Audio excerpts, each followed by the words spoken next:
அஸ்ஸலாமு அலைக்கும் வரஹ்மத்துல்லாஹி வபரகாத்து. அருள்மறை குர்ஆனின் அழகிய துஆக்கள் என்ற வரிசையில் இன்று சூரா ஆல இம்ரான் என்ற அத்தியாயத்தினுடைய 8வது வசனம். அறிவாளிகள் என்பவர்கள் யார் தெரியுமா? அவர்கள் இப்படி துஆ செய்வார்கள் என்று அல்லாஹ் சொல்கிறான்.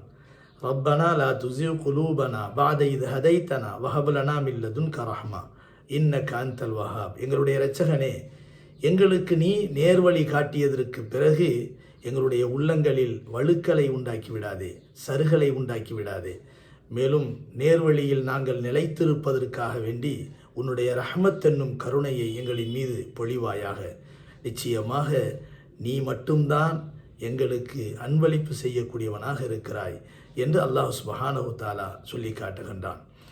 இந்த திருக்குர்ஆனுடைய இந்த துஆ இருக்கிறதே, நம்முடைய வாழ்க்கையில் ஒரு பெரிய பொக்கிஷமான ஒரு துஆவாகும். காரணம் என்னவென்று சொன்னால், சூரத்துல் ஃபாத்திஹாவில் அல்லாஹு தாலா எதனை மையமாக கொண்டு அதனை துஆவாக ஆக்கியிருக்கிறானோ அப்படிப்பட்ட நேர்வழியில் நிரந்தரமாக இருப்பதற்காக வேண்டியும், இடையிலே எந்தவிதமான சருகளும் ஏற்பட்டு விடாமல் நம்மை பாதுகாப்பதற்காக வேண்டியும் அல்லாஹு தாலா நமக்கு சொல்லித்தரக்கூடிய இந்த அற்புதமான துஆ எல்லாமே அல்லாஹுடைய ரஹமத் என்னும் கருணையை கொண்டுதான் நடைபெறுகிறது.